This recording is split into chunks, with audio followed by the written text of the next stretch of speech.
Hey, it's week 3 of my bathroom remodel, and I am ready to start tiling. I talked last week about laying cement board down, and so that is down and ready, and I've vacuumed it again, and now I'm ready to lay the tile.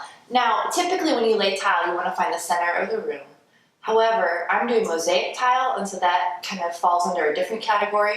And so for me, the most important part is lining it up against the bathtub. That's going to be kind of the focal point as you walk in.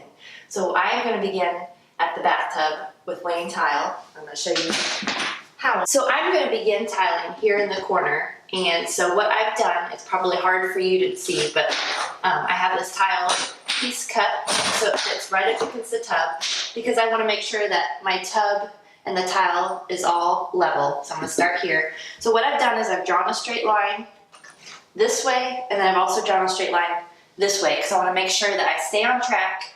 I still haven't ordered yet because I realized I need to make sure this transition strip as you walk into the bathroom looks good because that's the first thing people are going to see. So I laid down my tile without the mortar and I worked on the transition strip and I went ahead and cut all the pieces. And so it looks good and now I am ready to go.